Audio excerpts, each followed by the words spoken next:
That means they have to put extra effort to be able to be where they are right now, because their brains take time to learn a skill, to master it, and to execute. So it takes a lot of time compared to the typical population. So thank you very much for giving us this opportunity. As I conclude, I want to appreciate the coaches. As I said, they've gone out of their way to support this team. I also want to recognize a special group, the board members of Special Olympics Kenya. These are board members who come in to serve, to give their resources and even their time and expertise to serve a population that is usually neglected. I think this is the only board that people don't draw sitting allowances. They don't get any financial compensation, but they give it their best to run this organization. And through the leadership of the chair, Mr. Thuo, I think we can pride ourselves to say we are the best run federation in this country, because we operate like a corporate company.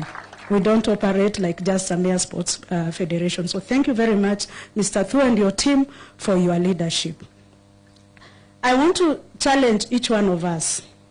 We live in a world that is wounded, deeply wounded. That's why we have walls of discrimination, stigma, and having the narrative of them versus us. Our athletes today, you've seen the joy they've brought here since morning. They are teaching us that we can live in a world that is inclusive. If we can just put aside our negative mindsets, our negative attitudes, we can live together as one. So I want to invite all of you, like Nzilani said, join us into Special Olympics. Let's change the world together. Thank you.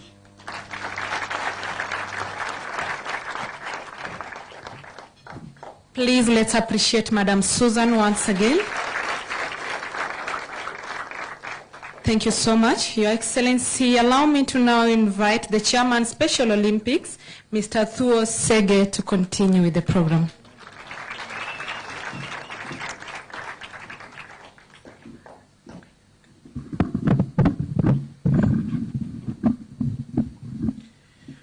Your Excellency, the Deputy President, Your Excellency, the spouse, Pastor Dorcas Rigathi, in the history of Special Olympics, I cannot recall ever such high-profile support like we have received from this regime led by you and William Samoei Ruto. We are extremely grateful. Your Excellency, on my behalf, my fellow board members, athletes, and coaches, we do not take this support for granted. Your Excellency Rigiji, thank you so very much for allowing Her Excellency, the beautiful lady on your right, to accompany us to Berlin. She is not just our patron, she is our mother. And my friend, her prayers are deadly. When she prays for the team in the morning, in the evening, they come back with gold. When Your Excellency, we were in the trenches, and we used to come here with Manoj and Manilal to give you a bit of ammunition. And we would sit in that little room and your wives would pray. Now I know the meaning of that prayer. Thank you very much. It is important that we recognize our partners who've helped us put this team together and have worked with us over the years. I'd like to recognize the Lions team, led by Manoj Shah and Manilal Dodia. We have a lovely partnership with the Lions team and their hospital in Loresho. All these athletes get treated there for free. I'm hoping that soon we will extend an invitation to you and to Madame to come and see what public good they are doing. I'd also like to recognize the Kenya Medical Training College, who were awarded the Golisano Award when we were in Berlin. This award is for persons, for the training they have done for their nurses, who are now trained and are well versed with working with our team of athletes. As regards the government of Kenya, my friend the PS, without your help and that of your team, these guys would not have been able to travel. I remain eternally grateful. Though, Your Excellency, I must confess, as a federation, we have not received a bit of money, but my friend has assured us that the wheels to ensure that we are oiled properly are in motion. I am very grateful. Your Excellency, as Susan mentioned, we are a unique federation, and I say we are very different from the rest, because apart from doing sports, we are doing a lot of other activities. Allow me to dwell on only two areas that I would like us to work together with the government to improve the lives of those who are living differently abled and whose talents are not being exploited. For persons with disability, I would like us to have a bottom-up approach. You have heard from the athlete how sports has transformed her life and that of her parents. I would like to very, very kindly request that we have our own national disability Olympics every 2 years. Your Excellency, we have a beautiful model. All these coaches who will stand up and be recognized in a short while work on a volunteer system. They go to every ward, every sub-county, and then we end up with the national county games. And that is how we've been able to select such a strong team to go and compete. I would like to kindly request, through the Sports Fund, working with our federation, we be given a small amount of money. With this money, we carry out these national games every 2 years. With great respect to the federation, and our federation, has a requisite capacity to go to all the 47 counties with the right financial model in place. Our federation is an international federation that has been in place for 50 years. In Kenya, we have operated for more than 30 years. So I know what I'm saying. Kindly allow me to present a proposal on how we can do these national games within the next 14 days to your office. Also, my last request, Your Excellency, can we collaborate with the Lions team and the Lions Hospital to create at least 2 hospitals for persons with disability and for people suffering from alcoholism and drug abuse? The reason why I single out the Lions Hospital is simple. They have a beautiful model where those with money pay for those who cannot afford. I do not know how they do it. Possibly Chairman Manoj Shah will tell us how they do it. But if me and you go, for example, for a cataract operation, we will be charged 160,000 shillings. If your driver goes, he's charged 30. If a guy from the street goes, he's charged nothing. They have a beautiful model and it works. So, my request, Your Excellency, let us identify 2 health centers which we can equip with your office. And then working together with the Lions and the Pastor Rigathi Foundation, we put it together, we have the know-how, and it will be sustainable. And apart from that, we are able to invite other donors to join in to make that hospital or those hospitals sustainable.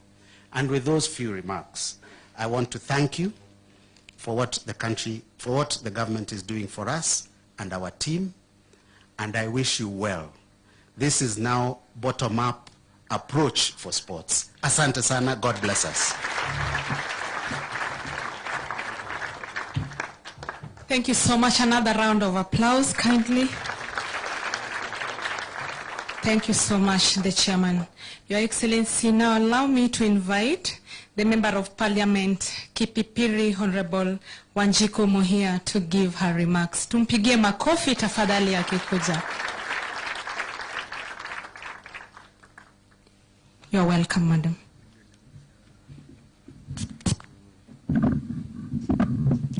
Your Excellency Rigji, as Mini has called you, Her Excellency the Second Lady, the Lions special team, Chairman and your team, our special guest today, and any other invited guest, hamjamboni.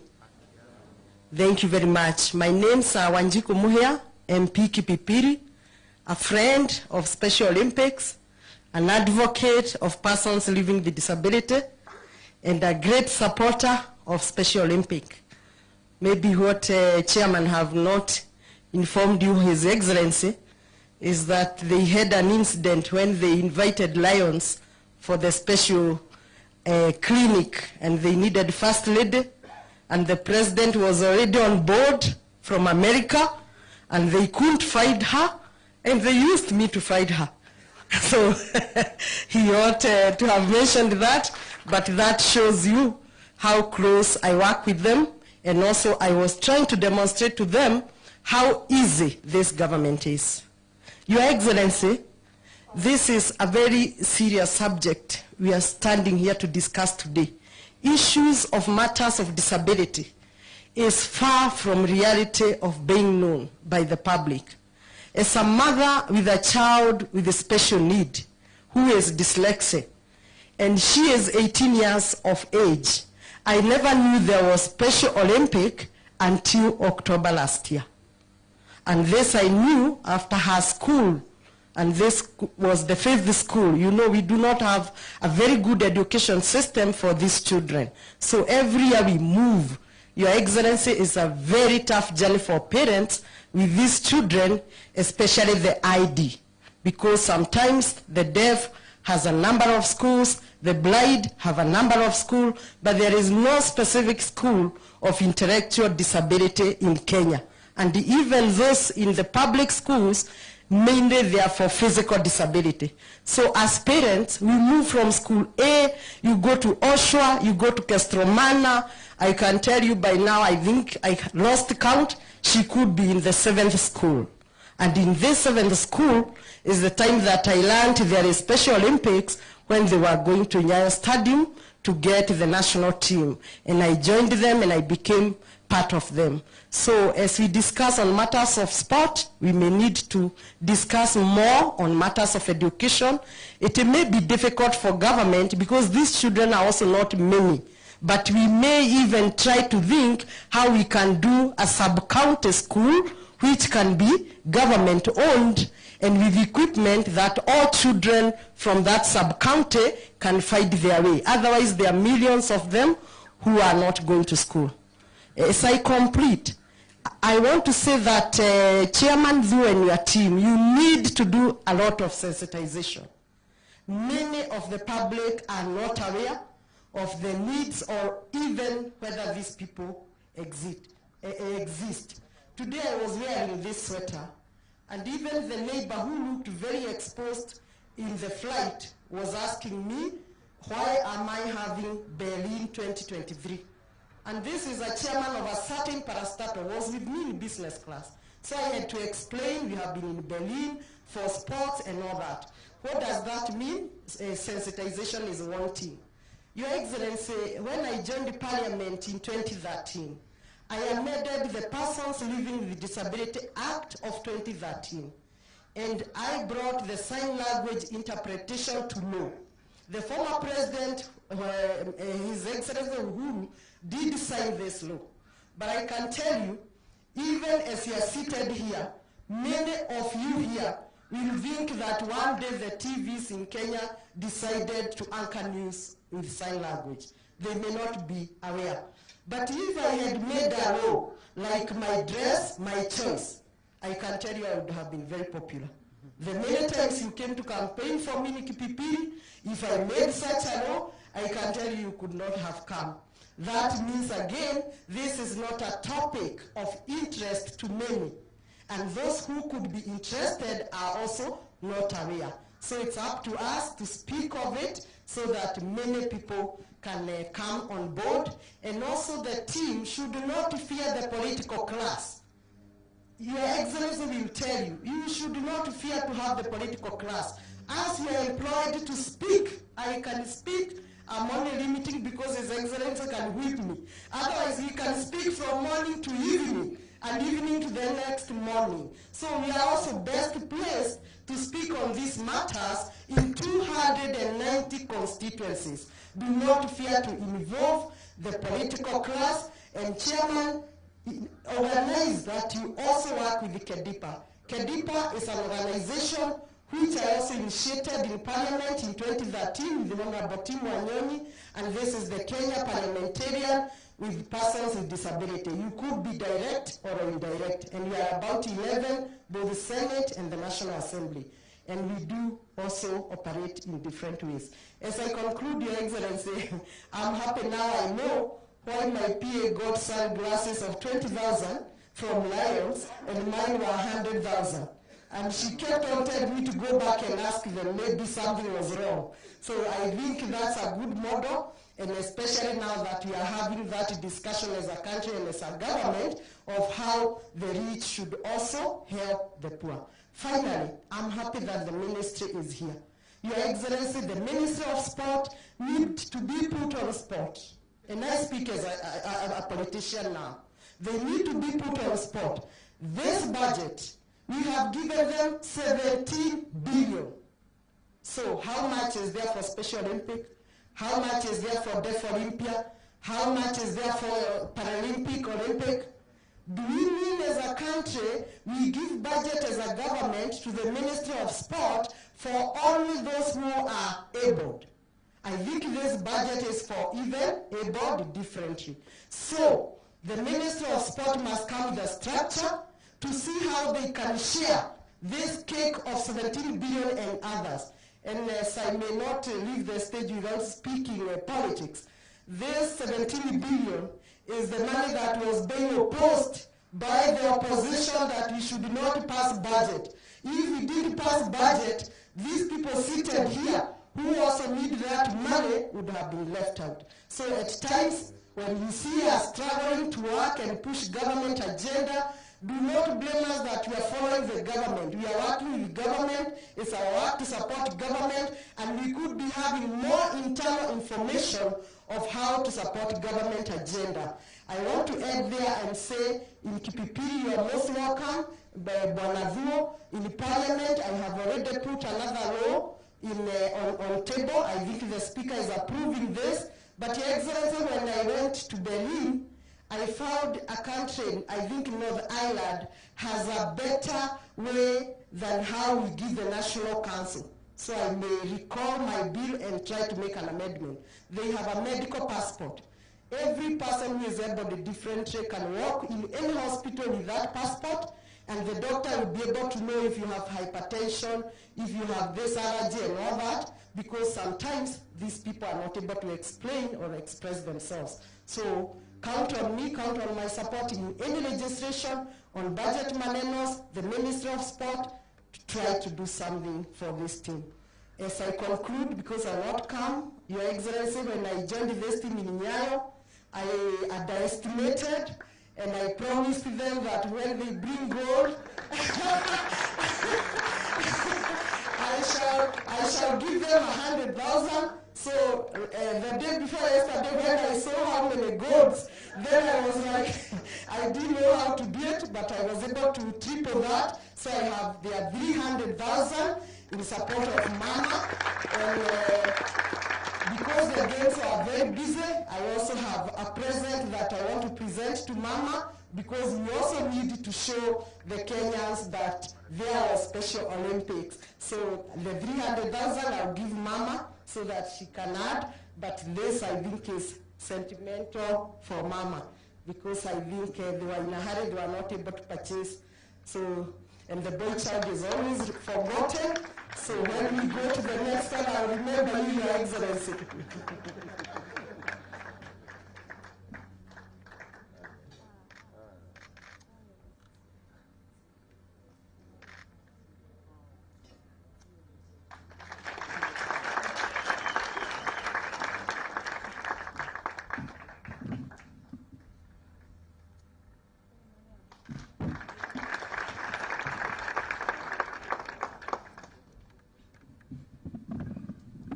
Please let's appreciate her much better.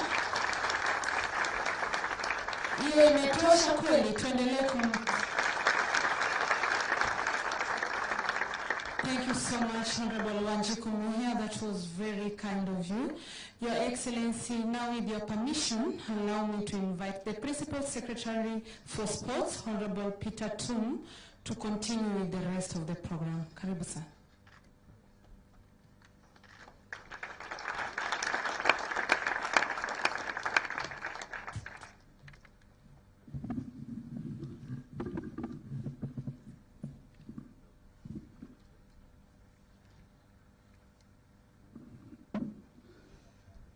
Your Excellency, the Deputy President, Honorable Gachagua, Your Excellency, Dr. Dorcas Rigathi, Chairperson of the Special Olympic Kenya, the board members of the Special Olympic Kenya, distinguished athletes, team officials, ladies and gentlemen, good morning. Your Excellency, we are very happy.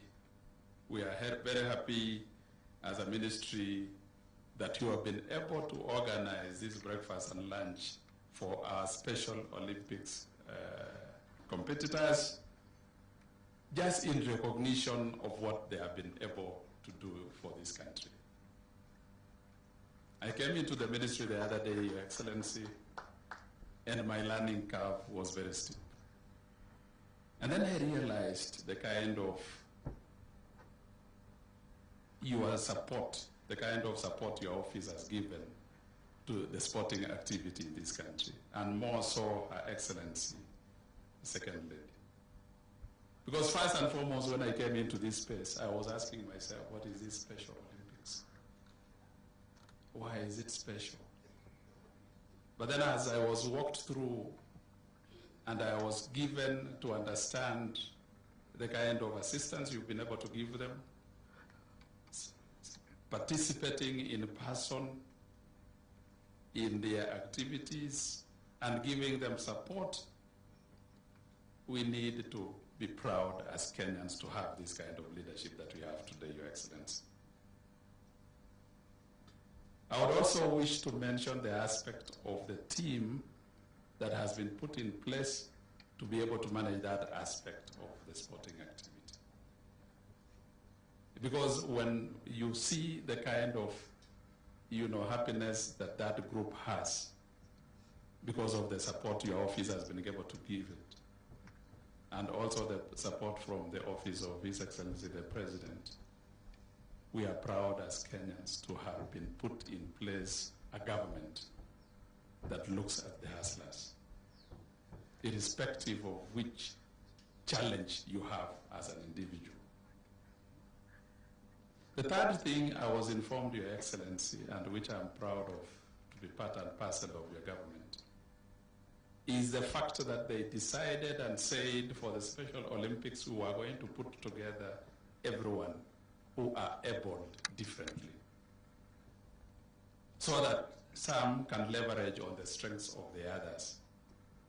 And that is the spirit your government has put in place on the bottom up. Nobody is left behind.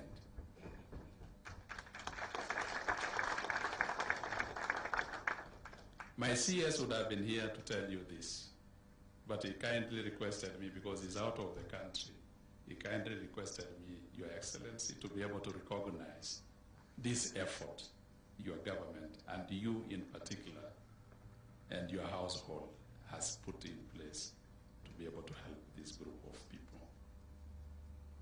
As a ministry, yes, we have had challenges, but we have tried, because we are working out of a system, Your Excellency, that had not planned for this space that we are in at the moment. But we have walked into a government, like I said earlier, that recognizes everyone, irrespective of what you suffer from. And therefore, then, when you look at the aspect of policy, Your Excellency, it is something that we have done a rapid, assessment, And we are putting in place in the next 2 months a policy that will be speaking to all aspects of the reward for the athletes and everyone that has a talent that is helping this nation. And therefore, like our member of parliament said, that is something that we are working on. And that is why in his speech, His Excellency, the Deputy President, will be able to tell us how then we can be able to reward these people based on the policy that we have developed, but we are yet to finalize. And then thirdly, as a ministry, through monetizing talent, we want to ensure, and that is the direction you've given us, Your Excellency, that everyone that has any aspect of talent in this country must be recognized. And as a policy framework that we've been able to put in place, first and foremost, we've put in place a mechanism of identifying that talent, be it sport, be it creative art, and any other field. And then two, within the same policy, we are looking at ways and means of ensuring that they are nurtured. And then the reward aspect of it. So with your direction, Your Excellency, our ministry is working very fast into that space to ensure that everybody who has participated in any talent is recognized and rewarded accordingly. And like I said, our minister has already taken care of the Special Olympics, and the announcement will be coming from your office, Your Excellency. As I conclude, what the ministry has done is to ensure that that aspect of inclusivity into this team of the Special Olympics is adhered to. And that is why we are paying the coaches going forward. As like you rightly heard, our problem was how do we have so many coaches for a small team? But when they gave us that explanation that the coaches were necessary because they are different, you know, the Special Olympics entails different people able differently. And hence the reason we needed to have many coaches into those teams. And the ministry has recognized this, and we are working out a methodology of ensuring that whenever they travel out of the country or whenever they participate in sporting activities within this country, all those that are in that space are recognized and rewarded accordingly.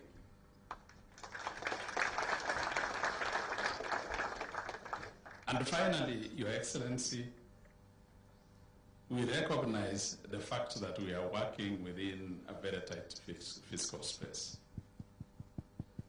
The ministry, as a policy direction, has decided to get into partnerships. And even for the team that is here today, the ministry is working to see whether we can partner them with people who can be able to be of assistance one way or another, either through kitting them or providing the funding gap that we have as a ministry that would then be able to help. And within the framework that you've come up with, Your Excellency, the taxing and everything, we are very much aware that our fund is going to grow. And therefore then, that lack of funding and everything else will be a thing of the past for two reasons: that now the tax bracket has improved, and number two, we are refocusing the fund for sports and the art, right? And as a policy in the ministry, and we will be bringing it to cabinet, we want to ensure that that is adhered to so that we can be able to help these people seated here, Your Excellency. With those very few remarks, it is my humble duty now to welcome Her Excellency just to come and tell us how she prayed for the team and the kind of support that she did. We really recognize you, Your Excellency, for your effort.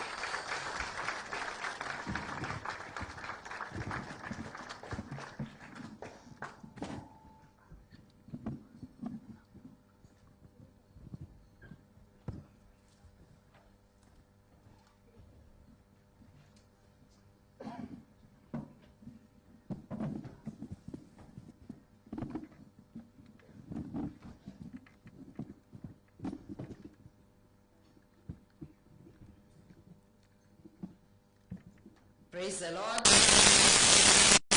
The President of the Republic of Kenya, the PS Sports, Member of Parliament for Kipipili, the Chair of the Special Olympics, together with the board, our partners who came from the Lions Club. We are very excited to have you around, because without your partnership, perhaps our athletes would not have been so fit. Perhaps you can just give them a clap. As their patron, I feel very proud to be associated with you and our athletes who are here and all protocols observed. Your Excellency, when we went to Berlin, I was very surprised, because when we arrived there, we found that 190 countries had gathered for those Olympics. And within those, we had 3,000 coaches, we had 20,000 volunteers from Germany who had come to volunteer. Even the leaders of Berlin and Germany, they came to cheer their team. But when I looked around our team, I was very surprised. One, we did not even have media from Kenya to highlight on such an event, a world event. And I asked myself, is it possible that Kenya does not value people who are differently abled? Because when it comes to normal Olympics, I find they go there weeks to prepare and to tell us about the events. And I was glad that I was with these children. They are wonderful, wonderful people. I have never enjoyed myself like I did in those few days. Because one thing, they are free spirits. And the way they do their thing is even better than we who are differently abled, the way we call ourselves, do it. They appreciate everybody. They are willing to do their work. And when we would pray and I would tell them, you know, we are going to make it, and there you would see them. You would never, ever imagine that they have any disabilities. Because I watched the handball, and I enjoyed myself thoroughly. The handball team, my team, it was very good. When it came to volleyball, they did even golf, and they won. And what we are asking, Your Excellency, is that we treat citizens the same. Because there is no difference.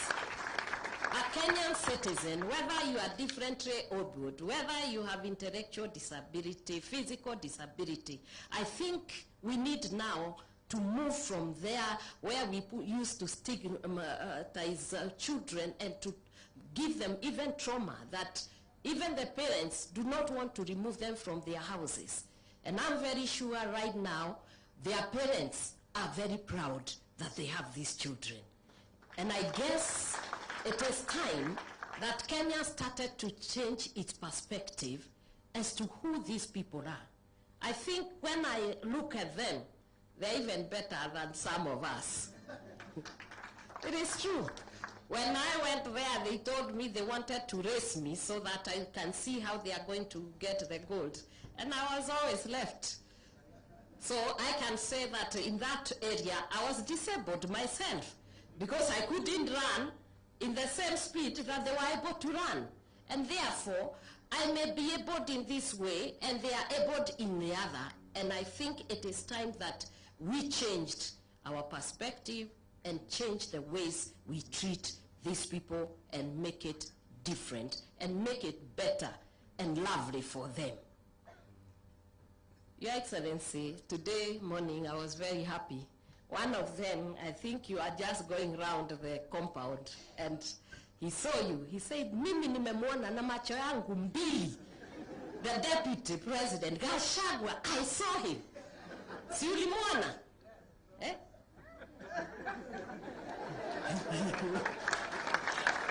Yes, alikuwa na macho yake mbili. And he was very excited. And you know, that is a holder of silver medal, my friend.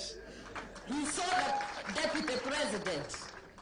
And I want to welcome you here and tell you this home you see here, it is your home.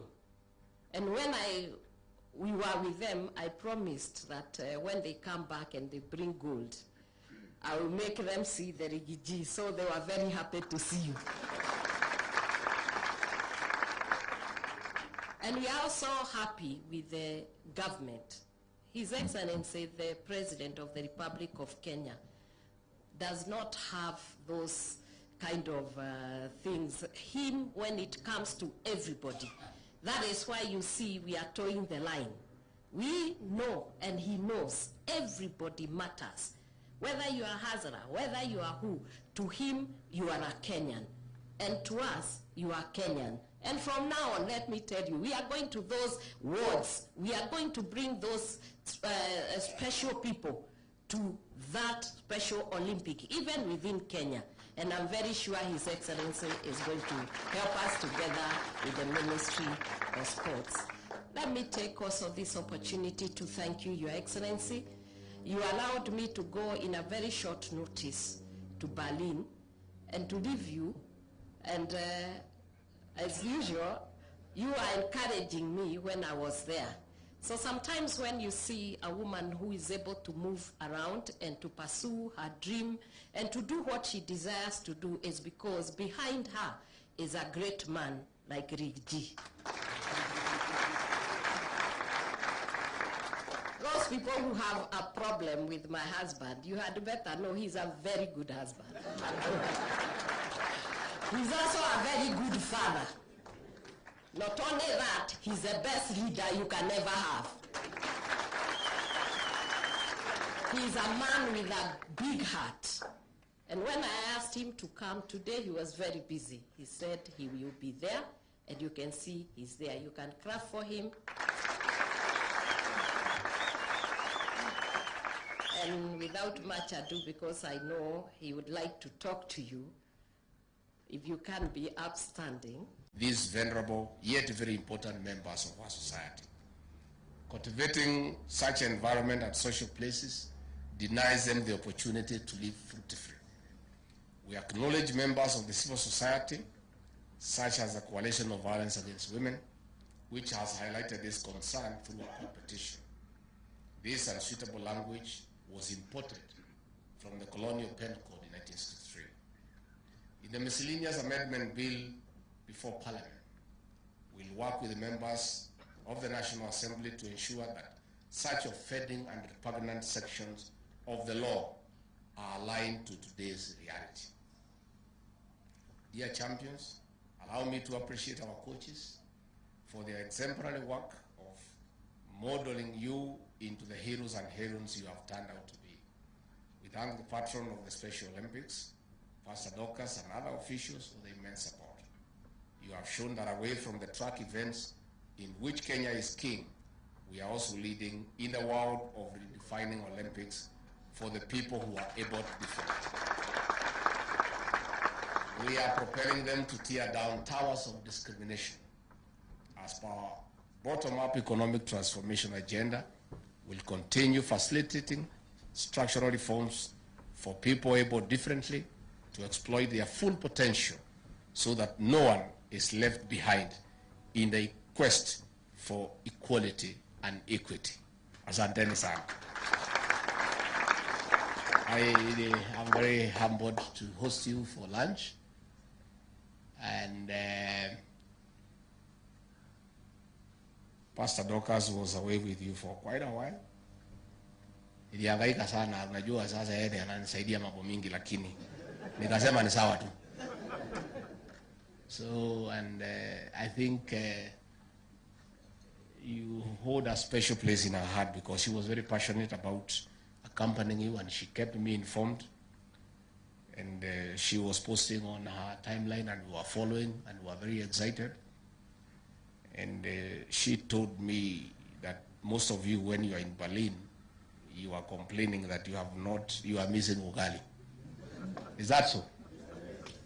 So I said, when you come and eat ugali here.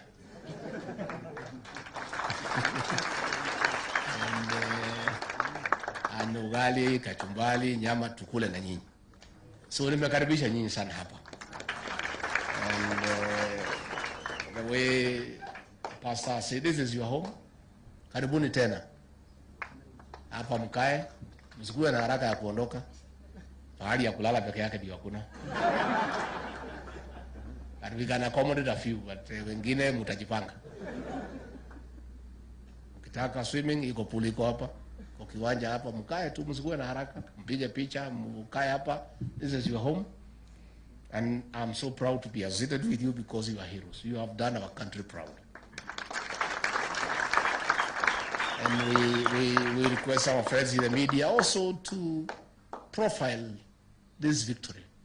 It's a huge victory. Those are many medals. And a gold is a gold. It doesn't matter where it has come from. So you have done us proud, and as a country, on behalf of President William Ruto and the rest of us in government, we want to say asante. I think we'll talk with the CS when he comes back and the PS, so that in the funds that we have allocated to the ministry, to create a significant portion for these special people, so that we facilitate them and we enable them to excel and to actualize their talents and their abilities, and also market our country. You have done as well in matters tourism, in matters broad Kenya. You know, Kenya is now respected, you know, across the world. And I think you are following in the footsteps of our President William Ruto. The other day he was in Paris, he gave a speech, all the wazungu stood up. Akaona iko Mwafrika iko na akili ya kutosha. So I'm happy you are also joining our president to brand Kenya as a leading nation in all activities, in all fronts. So we really want to encourage you and to say tumeshukuru sana. Therefore mkae hapa tukule na nyinyi, tuongee, tupigwe picha. Yule jamaa alisema aliniona na macho yote mawili. Wani ulikuwa na macho ngapi sasa? So I think the government has also appreciated you for what you have done in a small way for now, but in future tutapanga vizuri. All those individuals who got a gold medal, the government of the Republic of Kenya will give you 750,000 shillings.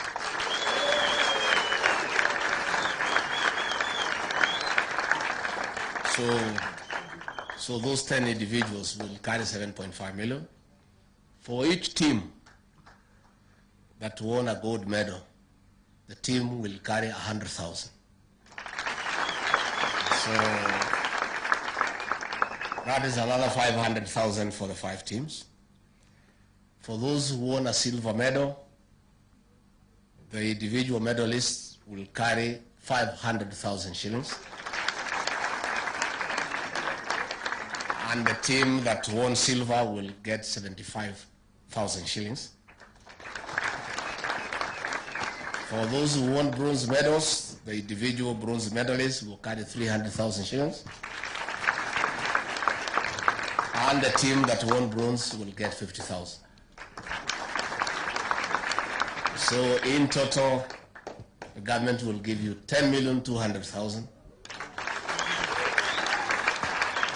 Na hii ni kiojo tu, si tumeanza kujuana sasa. Najua now you have proven yourselves. The PS is here. He knows Muko area. Yeah. For those who did not know you are around in the Olympic space, they know you are there now.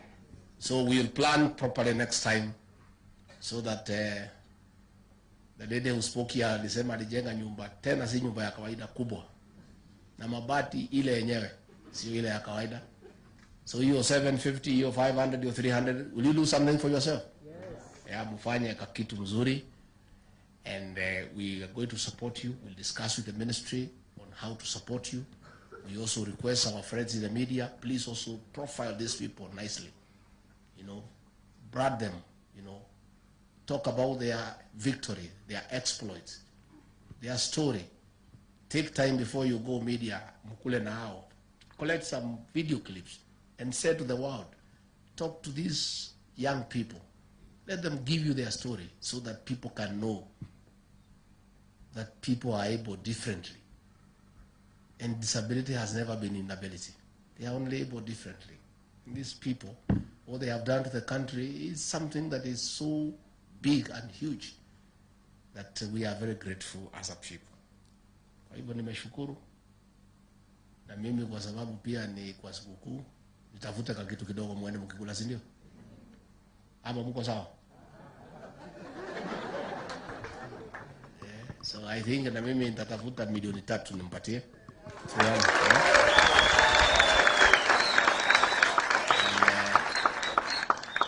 I'll give you 3 million, mutakaa hapa mupangane. Hiyo muende naye cash. Ya ministry pia utapanga check. Adhere dia utapanga. Utapanga checks ya hawa, aende wake kwa account. Lakini yangu ni ile ya special injection ya haraka. Hata nyinyi mnakimbia haraka, si ndio? Si mnakimbia haraka? So tumekaribisha nyinyi hapa, msikuwe na haraka.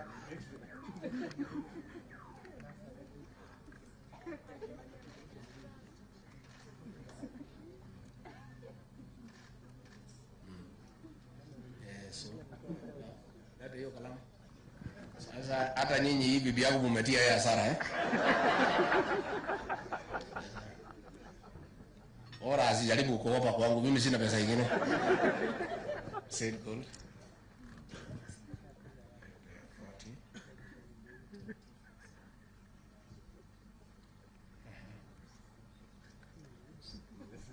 Aya. She tells me she thought ni mchezo tu. I think she'll be very careful in future. Hata mimi mambo ya hiyo watu sitaki sana. Pastor ndio takana hiyo watu wanaweza tia mimi hasara. Ali promise for every gold medalist 40,000, silver 20,000, and bronze 15,000. So na yeye ameniambia nimkopesha, lakini nitaangalia. I'll see what to do before because dawa ya deni ni nini? Yes, ndio. Ahadi ni nini? So we want to congratulate you. You are good people. And wapi yangu iko? Kuja pastor nikupatie yangu, najua mimi sitaki mambo ya deni. These are heroes. They have done proud. So hiyo nimesema hiyo. Sawa.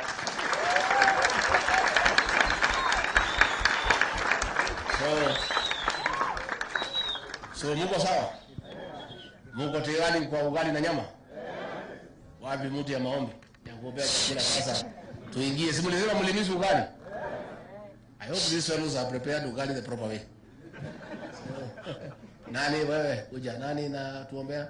What is next? We thank you, sir. Before we pray, we are requesting you and the second lady, because she's going to be gifted. The chairman, kindly please come and lead us in the gifting session.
these venerable yet very important members of our society.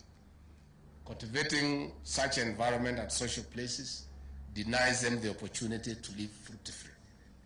We acknowledge members of the civil society, such as the Coalition of Violence Against Women, which has highlighted this concern through a petition. This unsuitable language was imported from the Colonial Penal Code in 1963. In the miscellaneous amendment bill before Parliament, we'll work with the members of the National Assembly to ensure that such offending and repugnant sections of the law are aligned to today's reality. Dear champions, allow me to appreciate our coaches for their exemplary work of modeling you into the heroes and heroines you have turned out to be. We thank the patron of the Special Olympics, Pastor Docas, and other officials for their immense support. You have shown that away from the track events in which Kenya is king, we are also leading in the world of redefining Olympics for the people who are able to defend. We are propelling them to tear down towers of discrimination. As per our bottom-up economic transformation agenda, we'll continue facilitating structural reforms for people able differently to exploit their full potential so that no one is left behind in the quest for equality and equity. Asanteni sana. I am very humbled to host you for lunch, and Pastor Docas was away with you for quite a while. Nilihangaika sana, unajua sasa yeye ananisaidia mambo mingi, lakini nikasema ni sawa tu. So, and I think you hold a special place in her heart because she was very passionate about accompanying you, and she kept me informed. And she was posting on her timeline, and we were following, and we were very excited. And she told me that most of you, when you are in Berlin, you are complaining that you are missing ugali. Is that so? So I said, when you come and eat ugali here.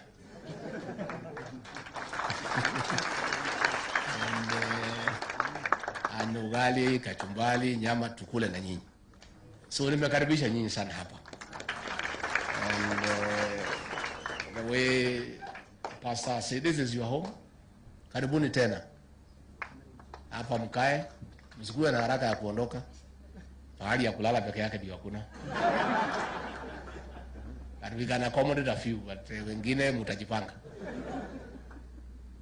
Ukitaka swimming, iko pool iko hapa. Kwa kiwanja hapa, mkae tu, msikuwe na haraka. Mpige picha, mkae hapa. This is your home. And I'm so proud to be associated with you because you are heroes. You have done our country proud. And we request our friends in the media also to profile this victory. It's a huge victory. Those are many medals. And a gold is a gold. It doesn't matter where it has come from. So you have done us proud, and as a country, on behalf of President William Ruto and the rest of us in government, we want to say asante. I think we'll talk with the CS when he comes back and the PS, so that in the funds that we have allocated to the ministry, to create a significant portion for these special people, so that we facilitate them and we enable them to excel and to actualize their talents and their abilities, and also market our country. You have done as well in matters tourism, in matters broad Kenya. You know, Kenya is now respected, you know, across the world. And I think you are following in the footsteps of our President William Ruto. The other day he was in Paris, he gave a speech, all the wazungu stood up. Akaona iko Mwafrika iko na akili ya kutosha. I'm happy you are also joining our president to brand Kenya as a leading nation in all activities, in all fronts. So we really want to encourage you and to say tumeshukuru sana. And therefore mkae hapa tukule na nyinyi, tuongee, tupigwe picha. Yule jamaa alisema aliniona na macho yote mawili. Wani ulikuwa na macho ngapi sasa? So I think the government has also appreciated you for what you have done in a small way for now, but in future tutapanga vizuri. All those individuals who got a gold medal, the government of the Republic of Kenya will give you 750,000 shillings.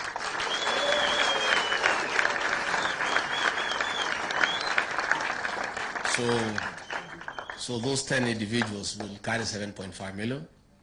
For each team that won a gold medal, the team will carry 100,000. So that is another 500,000 for the 5 teams.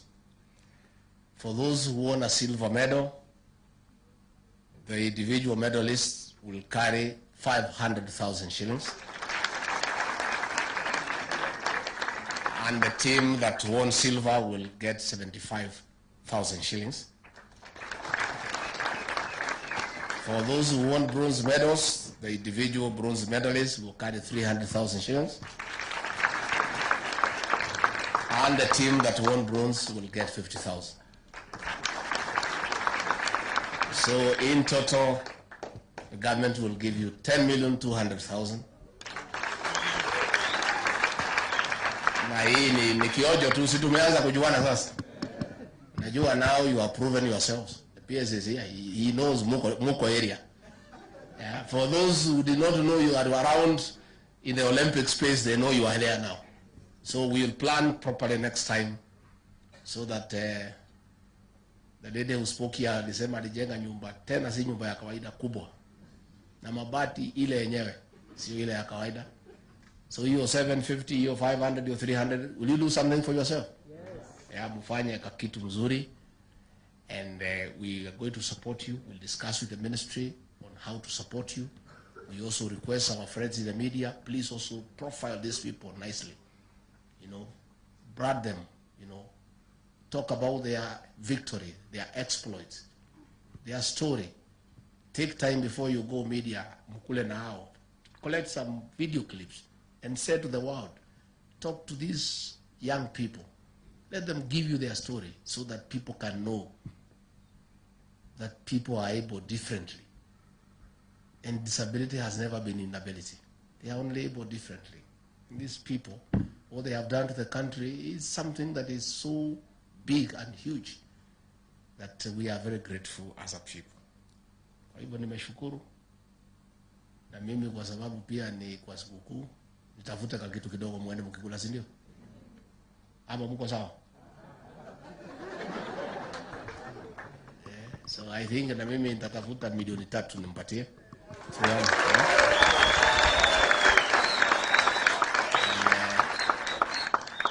I'll give you 3 million, mutakaa hapa mupangane. Hiyo muende naye cash. Ya ministry PS utapanga check. Adherede ama utapanga? Utapanga checks ya hawa, aende wake kwa account.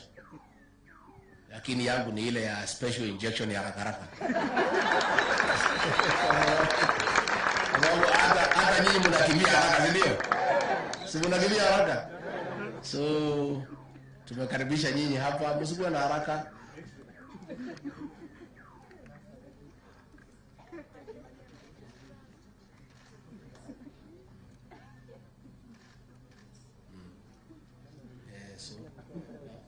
Hiyo kalamu. Sasa hata nyinyi hii bibi yangu mmetia ya hasara Ora asijaribu kuogopa kwangu, mimi sina pesa nyingine. Said gold.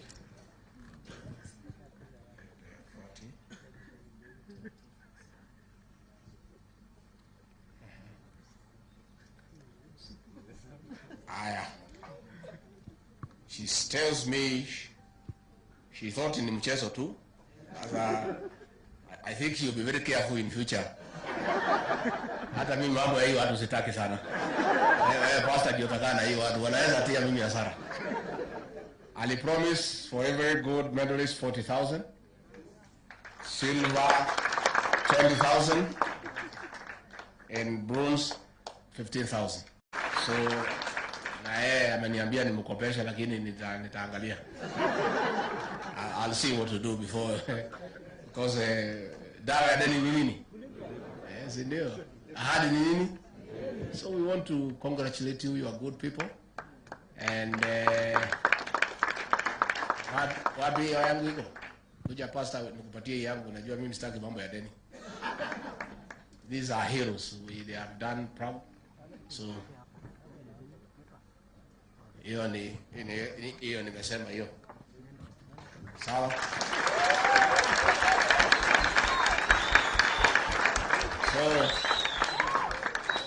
So muko sawa? Muko tayari kwa ugali na nyama? Wapi mtu ya maombi? Ya kuombea chakula sasa. Tuingie. Si mlisema mlimisi ugali? I hope these fellows are prepared ugali the proper way. Nani wewe? Kuja nani na tuombea? What is next? We thank you, sir. Before we pray, we are requesting you and the second lady, because she's going to be gifted. The chairman, kindly please come and lead us in the gifting session.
These venerable yet very important members of our society.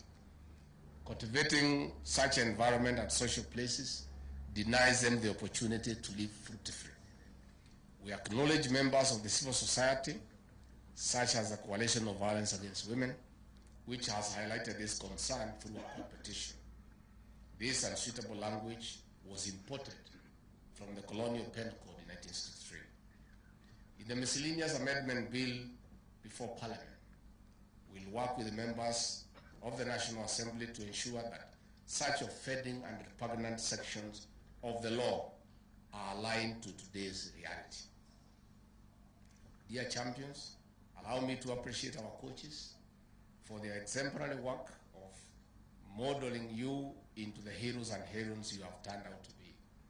We thank the patron of the Special Olympics, Pastor Docas, and other officials for the immense support.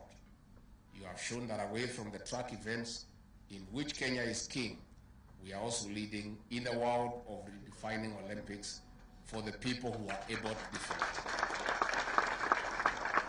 We are propelling them to tear down towers of discrimination. As per our bottom-up economic transformation agenda, will continue facilitating structural reforms for people able differently to exploit their full potential so that no one is left behind in the quest for equality and equity.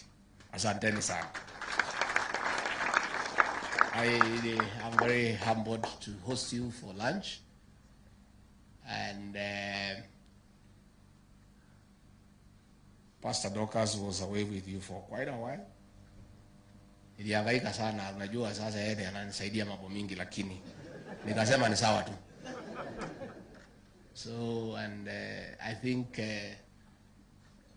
you hold a special place in her heart because she was very passionate about accompanying you, and she kept me informed. And she was posting on her timeline, and we were following, and we were very excited. And she told me that most of you, when you are in Berlin, you are complaining that you are missing ugali. Is that so? So I said, when you come and eat ugali here.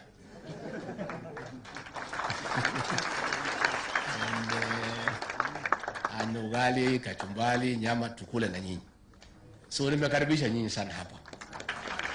And the way Pastor said, this is your home. Karibuni tena. Hapa mkae, msikuwe na haraka ya kuondoka.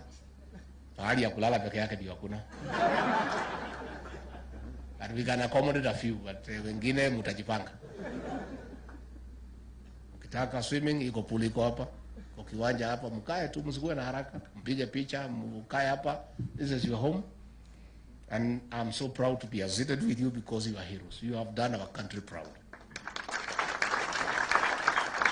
And we request our friends in the media also to profile this victory. It's a huge victory. Those are many medals. And a gold is a gold. It doesn't matter where it has come from. So you have done us proud, and as a country, on behalf of President William Ruto and the rest of us in government, we want to say asante. I think we'll talk with the CS when he comes back and the PS, so that in the funds that we have allocated to the ministry, to create a significant portion for these special people. So that we facilitate them and we enable them to excel and to actualize their talents and their abilities. And also market our country. You have done as well in matters tourism, in matters broad Kenya. You know, Kenya is now respected, you know, across the world. And I think you are following in the footsteps of our President, William Ruto. The other day he was in Paris, he gave a speech, all the wazungu stood up. Akaona iko Mwafrika, iko na akili ya kutosha. So I'm happy you are also joining our President to brand Kenya as a leading nation in all activities, in all fronts. So we really want to encourage you and to say tumeshukuru sana. Therefore mkae hapa tukule na nyinyi, tuongee, tupigwe picha. Yule jamaa alisema aliniona na macho yote mawili. Wani ulikuwa na macho ngapi sasa? So I think the government has also appreciated you for what you have done in a small way for now, but in future tutapanga vizuri. All those individuals who got a gold medal, the government of the Republic of Kenya will give you 750,000 shillings.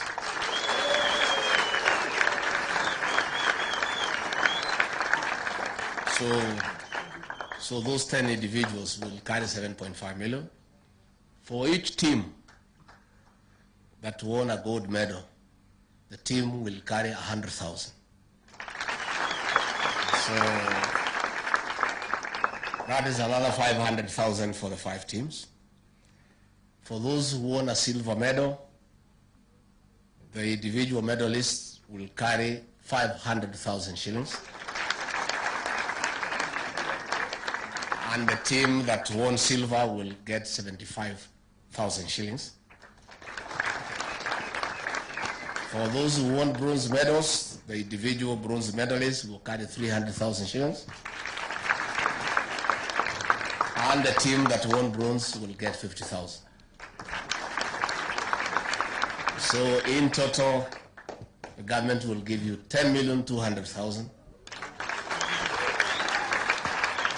Na hii ni kiojo tu, si tumeanza kujuana sasa. Najua now you are proven yourselves. The PS is here. He knows Muko area. Yeah. For those who did not know you are around in the Olympic space, they know you are there now. So we will plan properly next time so that the lady who spoke here alisema alijenga nyumba, tena si nyumba ya kawaida kubwa.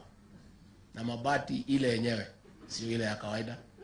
So hiyo 750, hiyo 500, hiyo 300, will you do something for yourself? Yes. Yeah, mfanye kitu mzuri. And we are going to support you. We'll discuss with the ministry on how to support you. We also request our friends in the media, please also profile these people nicely. You know, brand them, you know, talk about their victory, their exploits, their story. Take time before you go media, mukule nao, collect some video clips and say to the world, talk to these young people.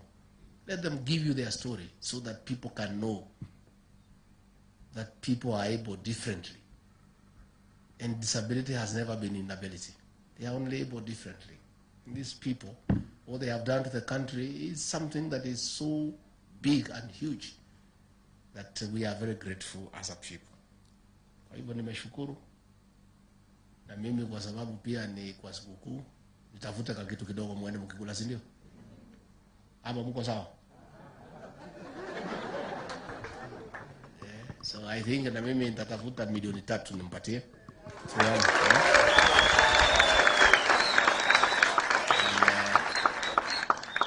I'll give you 3 million, mutakaa hapa mpangane.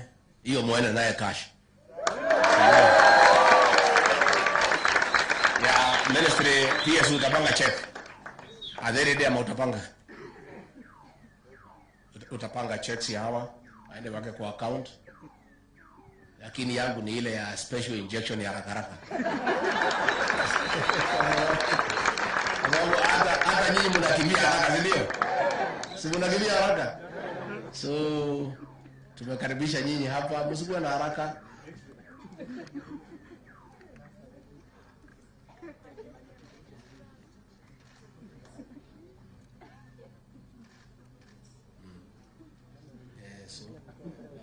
Dada hiyo kalamu.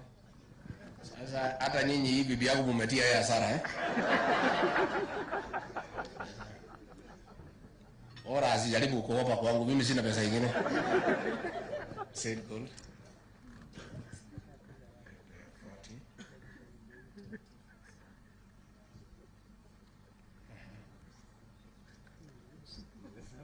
Aya. She tells me she thought ni mchezo tu. I think she'll be very careful in future. Hata mimi mambo ya hiyo watu sitaki sana. Pastor ndio takana hiyo watu wanaweza tia mimi hasara. Ali promise for every gold medalist 40,000, silver 20,000, and bronze 15,000. So na ameniambia nimkopesha, lakini nitaangalia. I'll see what to do before because dawa ya deni ni nini? Yes, ndio.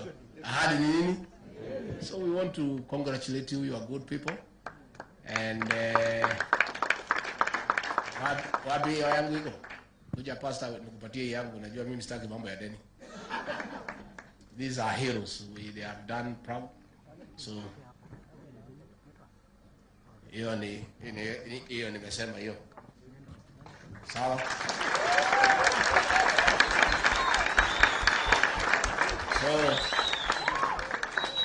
So muko sawa? Muko tayari kwa ugali na nyama? Wapi mtu ya maombi? Ya kuombea chakula sasa. Tuingie. Si mlisema mlimisi ugali? I hope these fellows are prepared ugali the proper way. Nani wewe? Kuja nani na tuombea? What is next? We thank you, sir. Before we pray, we are requesting you and the second lady, because she's going to be gifted. The chairman, kindly please come and lead us in the gifting session.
these venerable yet very important members of our society.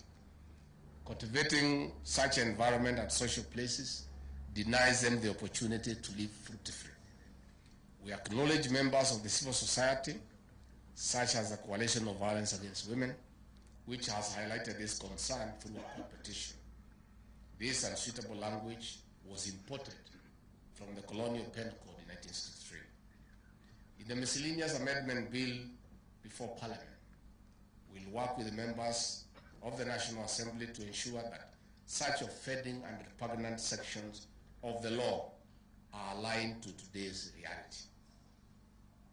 Dear champions, allow me to appreciate our coaches for their exemplary work of modeling you into the heroes and heroines you have turned out to be. We thank the patron of the Special Olympics, Pastor Docas, and other officials for their immense support. You have shown that away from the track events in which Kenya is king, we are also leading in the world of redefining Olympics for the people who are able to defend. We are propelling them to tear down towers of discrimination.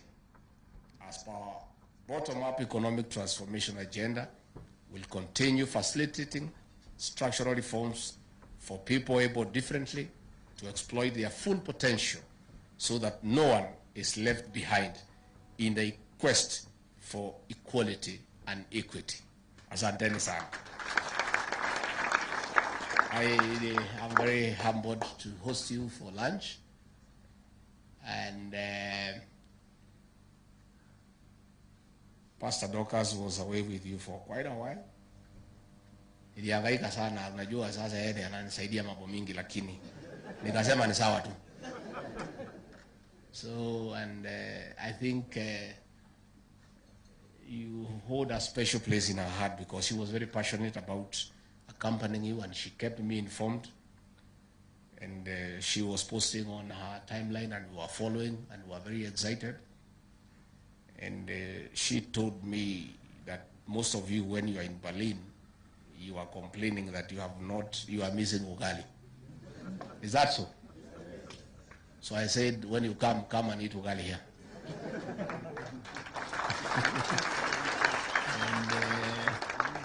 And ugali, kachumbali, nyama tukule na nyinyi. So nimekaribisha nyinyi sana hapa. And the way Pastor said, this is your home. Karibuni tena. Hapa mkae, msikuwe na haraka ya kuondoka. Pahali ya kulala peke yake ndio hakuna. But we can accommodate a few, but wengine mutajipanga. Ukitaka swimming, iko pool iko hapa. Kwa kiwanja hapa, mkae tu, msikuwe na haraka. Mpige picha, mkae hapa. This is your home. And I'm so proud to be associated with you because you are heroes. You have done our country proud. And we request our friends in the media also to profile this victory. It's a huge victory. Those are many medals. And a gold is a gold. It doesn't matter where it has come from. So you have done us proud, and as a country, on behalf of President William Ruto and the rest of us in government, we want to say asante. I think we'll talk with the CS when he comes back and the PS, so that in the funds that we have allocated to the ministry, to create a significant portion for these special people. So that we facilitate them and we enable them to excel and to actualize their talents and their abilities. And also market our country. You have done as well in matters tourism, in matters broad Kenya. You know, Kenya is now respected, you know, across the world. And I think you are following in the footsteps of our President William Ruto. The other day he was in Paris, he gave a speech, all the wazungu stood up. Akaona iko Mwafrika iko na akili ya kutosha. So I'm happy you are also joining our president to brand Kenya as a leading nation in all activities, in all fronts. So we really want to encourage you and to say tumeshukuru sana. And therefore mkae hapa tukule na nyinyi, tuongee, tupigwe picha. Yule jamaa alisema aliniona na macho yote mawili. Wani ulikuwa na macho ngapi sasa? So I think the government has also appreciated you for what you have done in a small way for now, but in future tutapanga vizuri. All those individuals who got a gold medal, the government of the Republic of Kenya will give you 750,000 shillings.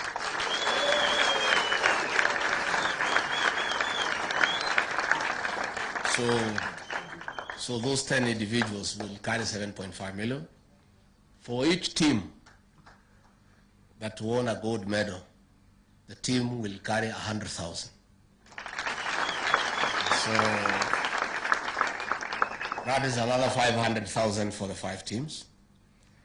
For those who won a silver medal, the individual medalists will carry 500,000 shillings.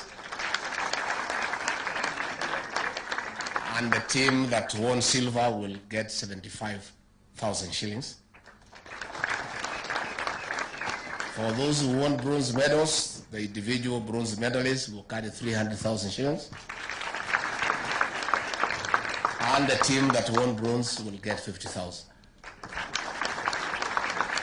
So in total, the government will give you 10,200,000.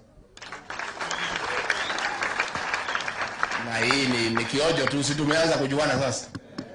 Najua now you have proven yourselves. The PS is here. He knows Muko area. Yeah. For those who did not know you are around in the Olympic space, they know you are there now. So we will plan properly next time so that the lady who spoke here alisema alijenga nyumba, tena si nyumba ya kawaida kubwa. Na mabati ile yenyewe, sio ile ya kawaida. So you're 750, you're 500, you're 300. Will you do something for yourself? Yes. Yeah, mufanye kakitu mzuri. And we are going to support you. We'll discuss with the ministry on how to support you. We also request our friends in the media, please also profile these people nicely. You know, brand them, you know, talk about their victory, their exploits, their story. Take time before you go media, mukule na hao. Collect some video clips and say to the world, talk to these young people. Let them give you their story so that people can know that people are able differently. And disability has never been inability. They are only able differently. And these people, what they have done to the country is something that is so big and huge that we are very grateful as a people. Kwa hivyo nimeshukuru. Na mimi kwa sababu pia ni kwa sikukuu, nitafuta kitu kidogo muende mkikula, si ndio? Ama mko sawa? Yeah. So I think na mimi nitatafuta milioni 3 nimpatie. So,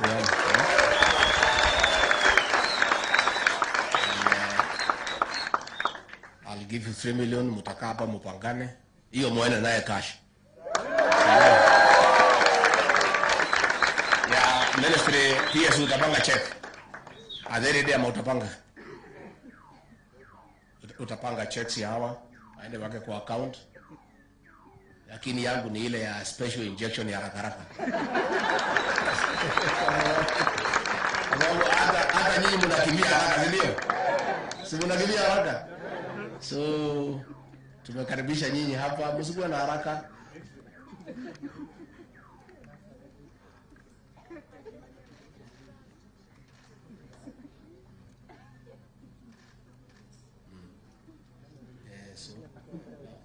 Hiyo kalamu.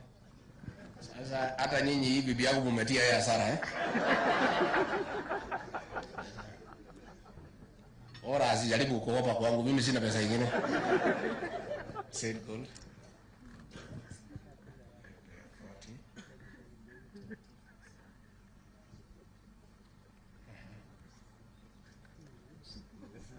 Aya. She tells me she thought ni mchezo tu. I think she'll be very careful in future. Hata mimi mambo ya hiyo watu sitaki sana. Pastor ndio takana hiyo watu wanaweza tia mimi hasara. Ali promise for every gold medalist 40,000, silver 20,000, and bronze 15,000. So na yeye ameniambia nimkopesha, lakini nitaangalia. I'll see what to do before because dawa ya deni ni nini? Yes, ndio. Ahadi ni nini? So we want to congratulate you. You are good people. And wapi yangu iko? Kuja pastor nikupatie yangu, najua mimi sitaki mambo ya deni. These are heroes. They have done proud. So hiyo nimesema hiyo. Sawa.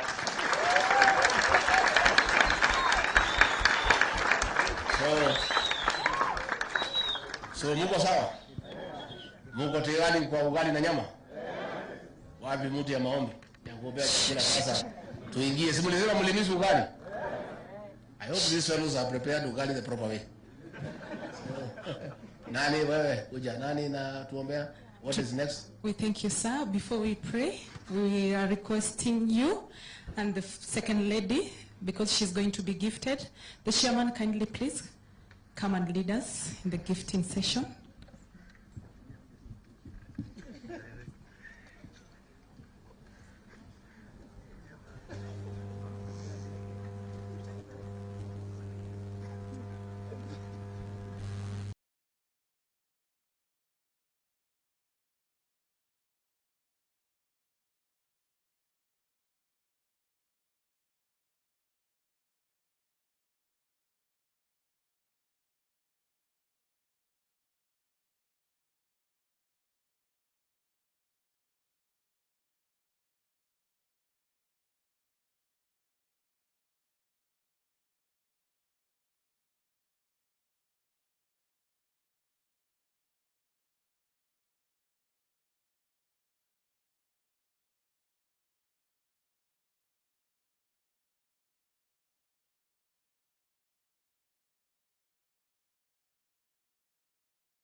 These venerable yet very important members of our society.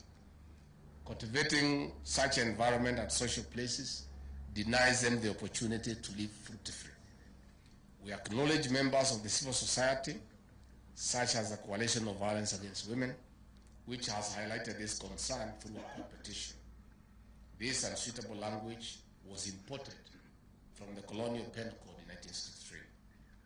In the miscellaneous amendment bill before Parliament, we'll work with the members of the National Assembly to ensure that such offending and repugnant sections of the law are aligned to today's reality. Dear champions, allow me to appreciate our coaches for their exemplary work of modeling you into the heroes and heroines you have turned out to be. We thank the patron of the Special Olympics, Pastor Docas, and other officials for the immense support. You have shown that away from the track events in which Kenya is king, we are also leading in the world of redefining Olympics for the people who are able to defend. We are propelling them to tear down towers of discrimination. As per our bottom-up economic transformation agenda, We'll continue facilitating structural reforms for people able differently to exploit their full potential so that no one is left behind in the quest for equality and equity. Asanteni sana. I am very humbled to host you for lunch, and Pastor Dorcas was away with you for quite a while. Nilihangaika sana, unajua sasa yeye ananisaidia mambo mingi, lakini nikasema ni sawa tu. So, and I think you hold a special place in her heart because she was very passionate about accompanying you, and she kept me informed. And she was posting on her timeline, and we were following, and we were very excited. And she told me that most of you, when you are in Berlin, you are complaining that you are missing ugali. Is that so? So I said, when you come and eat ugali here.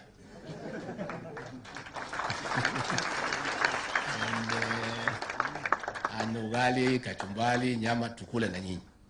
So nimekaribisha nyinyi sana hapa. And the way Pastor said, this is your home. Karibuni tena. Hapa mkae, msikuwe na haraka ya kuondoka. Pahali ya kulala peke yake ndio hakuna. And we can accommodate a few, but wengine mutajipanga. Ukitaka swimming, iko pool iko hapa. Ukiwanja hapa, mkae tu, msikuwe na haraka. Mpige picha, mkae hapa. This is your home. And I'm so proud to be associated with you because you are heroes. You have done our country proud.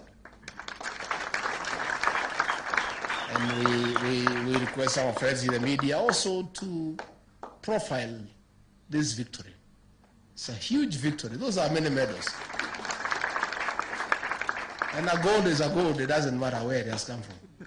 So you have done us proud, and as a country, on behalf of President William Ruto and the rest of us in government, we want to say asante. I think we'll talk with the CS when he comes back and the PS, so that in the funds that we have allocated to the ministry, to create a significant portion for these special people, so that we facilitate them and we enable them to excel and to actualize their talents and their abilities, and also market our country. You have done as well in matters tourism, in matters broad Kenya. You know, Kenya is now respected, you know, across the world. And I think you are following in the footsteps of our President William Ruto. The other day he was in Paris, he gave a speech, all the wazungu stood up. Akaona iko Mwafrika iko na akili ya kutosha. I'm happy you are also joining our president to brand Kenya as a leading nation in all activities, in all fronts. So we really want to encourage you and to say tumeshukuru sana. And therefore mkae hapa tukule na nyinyi, tuongee, tupigwe picha. Yule jamaa alisema aliniona na macho yote mawili. Wani ulikuwa na macho ngapi sasa? So I think the government has also appreciated you for what you have done in a small way for now, but in future tutapanga vizuri. All those individuals who got a gold medal, the government of the Republic of Kenya will give you 750,000 shillings.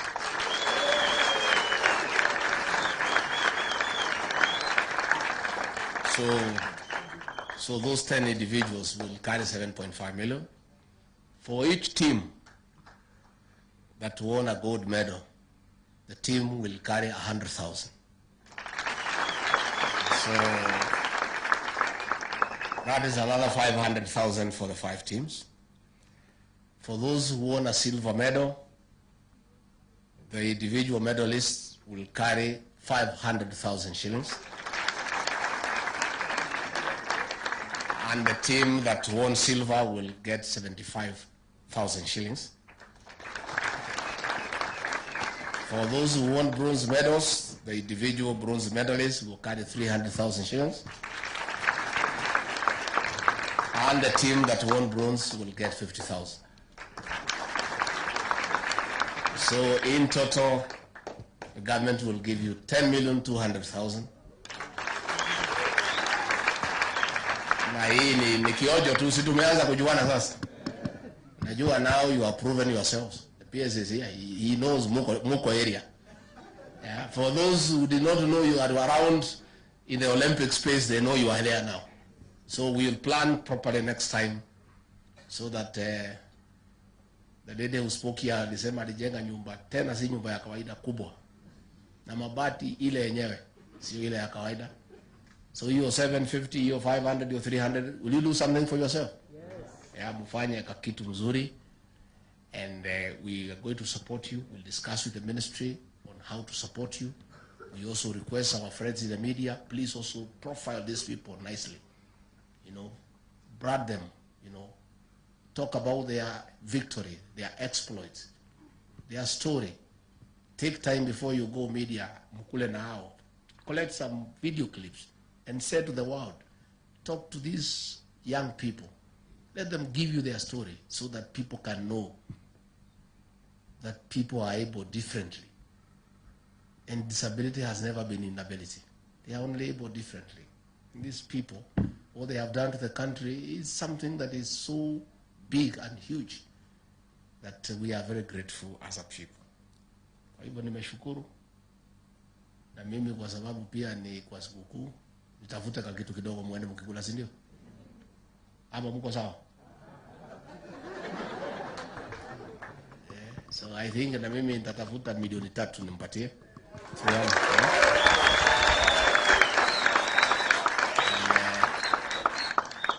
I'll give you 3 million, mutakaa hapa mupangane. Hiyo muende naye cash. Ya ministry PS utapanga check. Adhere dia utapanga. Utapanga checks ya hawa, aende wake kwa account. Lakini yangu ni ile ya special injection ya haraka. Hata nyinyi mnakimbia haraka, ndio? Si mnakimbia haraka? So tumekaribisha nyinyi hapa, msikuwe na haraka.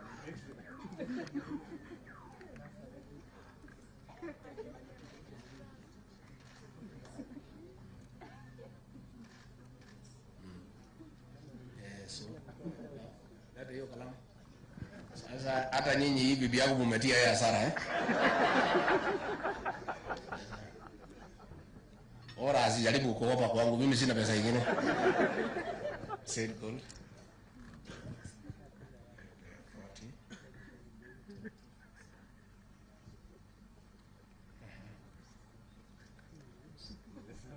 Aya. She tells me she thought ni mchezo tu. I think she'll be very careful in future. Hata mimi mambo ya hiyo watu sitaki sana. Pastor ndio takana hiyo watu wanaweza tia mimi hasara.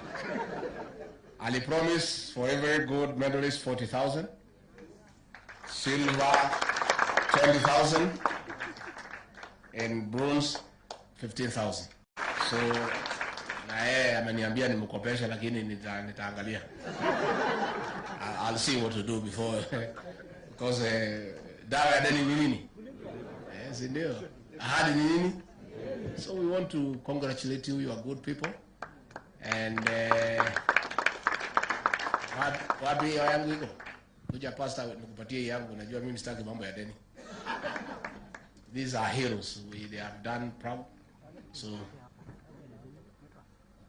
hiyo nimesema hiyo. Sawa.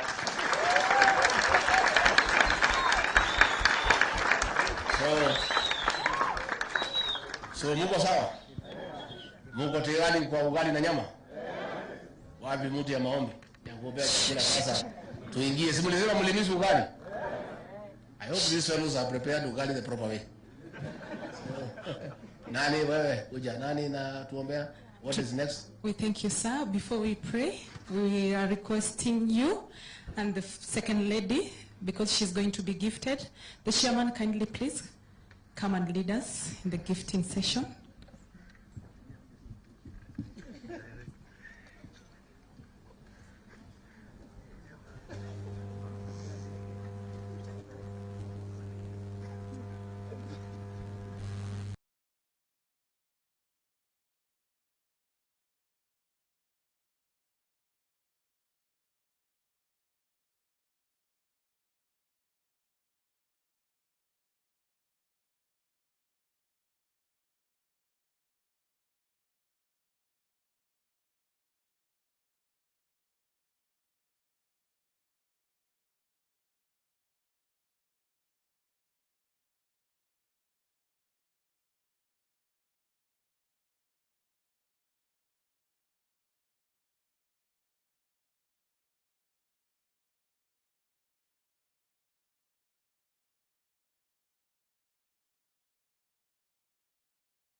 these venerable yet very important members of our society. Cultivating such an environment at social places denies them the opportunity to live fruitfully. We acknowledge members of the civil society, such as the Coalition of Violence Against Women, which has highlighted this concern through a competition. This unsuitable language was imported from the Colonial Penal Code in 1963. In the miscellaneous amendment bill before Parliament, we'll work with the members of the National Assembly to ensure that such offending and repugnant sections of the law are aligned to today's reality. Dear champions, allow me to appreciate our coaches for their exemplary work of modeling you into the heroes and heroines you have turned out to be. We thank the patron of the Special Olympics, Pastor Docas, and other officials for the immense support. You have shown that away from the track events in which Kenya is king, we are also leading in the world of redefining Olympics for the people who are able to defend. We are propelling them to tear down towers of discrimination. As per our bottom-up economic transformation agenda, we'll continue facilitating structural reforms for people able differently to exploit their full potential so that no one is left behind in the quest for equality and equity. Asanteni sana. I am very humbled to host you for lunch, and Pastor Docas was away with you for quite a while. Nilihangaika sana, unajua sasa yeye ananisaidia mambo mingi, lakini nikasema ni sawa tu. So, and I think you hold a special place in her heart because she was very passionate about accompanying you, and she kept me informed. And she was posting on her timeline, and we were following, and we were very excited. And she told me that most of you, when you are in Berlin, you are complaining that you are missing ugali. Is that so? So I said, when you come and eat ugali here.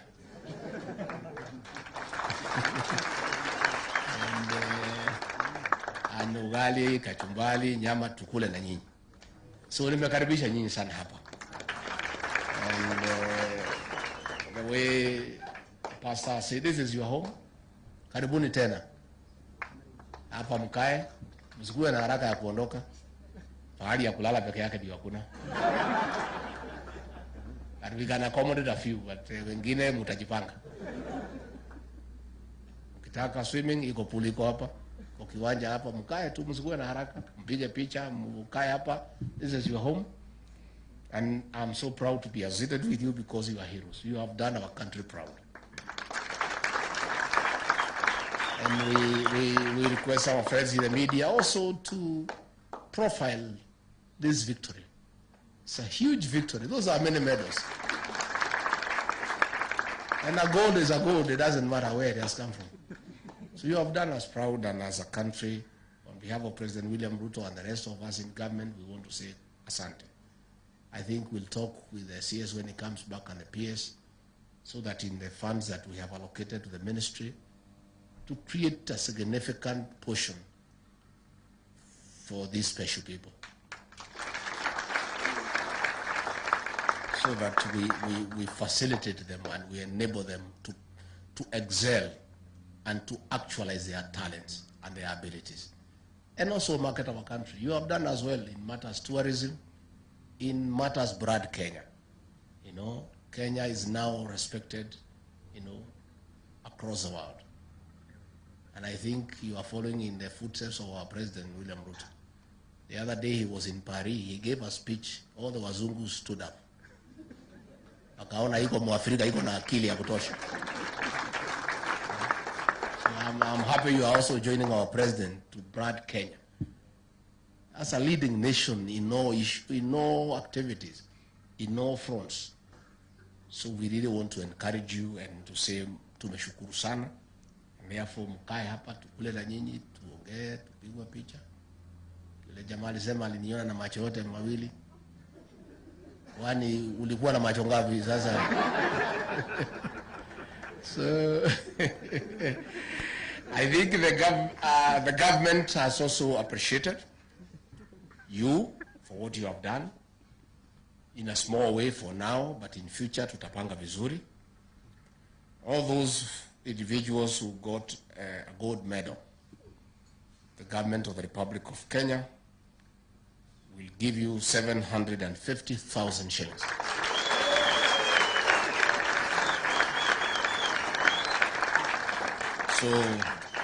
So those 10 individuals will carry 7.5 million. For each team that won a gold medal, the team will carry 100,000. So that is another 500,000 for the 5 teams. For those who won a silver medal, the individual medalists will carry 500,000 shillings. And the team that won silver will get 75,000 shillings. For those who won bronze medals, the individual bronze medalists will carry 300,000 shillings. And the team that won bronze will get 50,000. So in total, the government will give you 10,200,000. Na hii ni kiojo tu, si tumeanza kujuana sasa. Najua now you have proven yourselves. The PS is here. He knows Muko area. Yeah. For those who did not know you are around in the Olympic space, they know you are there now. So we'll plan properly next time so that the lady who spoke here alisema alijenga nyumba, tena si nyumba ya kawaida kubwa. Na mabati ile yenyewe, sio ile ya kawaida. So you're 750, you're 500, you're 300. Will you do something for yourself? Yes. Yeah, mufanye kakitu mzuri. And we are going to support you. We'll discuss with the ministry on how to support you. We also request our friends in the media, please also profile these people nicely. You know, brand them, you know, talk about their victory, their exploits, their story. Take time before you go media, mukule na hao. Collect some video clips and say to the world, talk to these young people. Let them give you their story so that people can know that people are able differently. And disability has never been inability. They are only able differently. And these people, what they have done to the country is something that is so big and huge that we are very grateful as a people. Kwa hivyo nimeshukuru. Na mimi kwa sababu pia ni kwa sikukuu, nitafuta kitu kidogo muende mkikula, si ndio? Ama mko sawa? So I think na mimi nitatafuta milioni 3 nimpatie.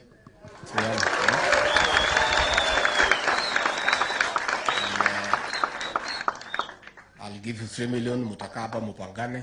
Hiyo muende naye cash. Ya ministry PS utapanga check. Adhere dia utapanga. Utapanga checks ya hawa, aende wake kwa account. Lakini yangu ni ile ya special injection ya haraka. Hata nyinyi mnakimbia haraka, ndio? Si mnakimbia haraka? So tumekaribisha nyinyi hapa, msikuwe na haraka.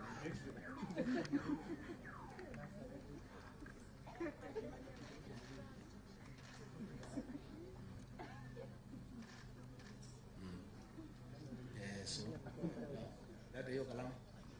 Sasa hata nyinyi hii bibi yangu mmetia yeye hasara Ora asijaribu kuopa kwangu, mimi sina pesa nyingine. Said gold.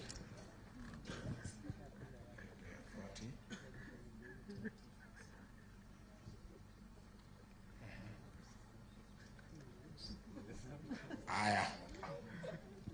She tells me she thought in mchezo tu.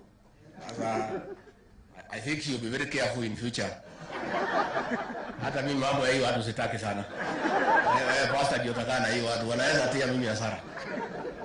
Ali promise for every gold medalist 40,000, silver 20,000, and bronze 15,000. So na yeye ameniambia nimkopesha lakini nitaangalia. I'll see what to do before because dawa ya deni ni nini? Yes, ndio. Ahadi ni nini?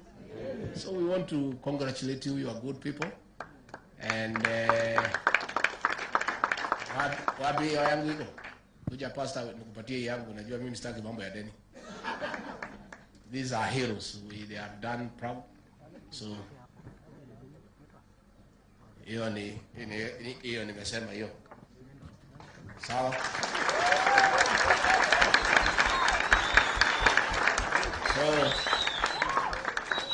So muko sawa? Muko tayari kwa ugali na nyama? Wapi mtu ya maombi? Ya kuombea chakula sasa. Tuingie. Si mlisema mlimisi ugali? I hope these fellows are prepared ugali the proper way. Nani wewe? Kuja nani na tuombea? What is next? We thank you, sir. Before we pray, we are requesting you and the second lady, because she's going to be gifted. The chairman, kindly please come and lead us in the gifting session.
These venerable yet very important members of our society.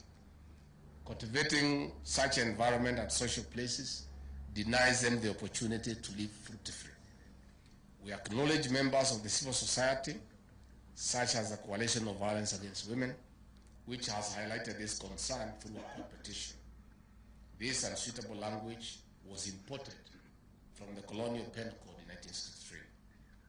In the miscellaneous amendment bill before Parliament, we'll work with the members of the National Assembly to ensure that such offending and repugnant sections of the law are aligned to today's reality. Dear champions, allow me to appreciate our coaches for their exemplary work of modeling you into the heroes and heroines you have turned out to be. We thank the patron of the Special Olympics, Pastor Docas, and other officials for the immense support. You have shown that away from the track events in which Kenya is king, we are also leading in the world of redefining Olympics for the people who are able to defend. We are propelling them to tear down towers of discrimination. As per our bottom-up economic transformation agenda, will continue facilitating structural reforms for people able differently to exploit their full potential so that no one is left behind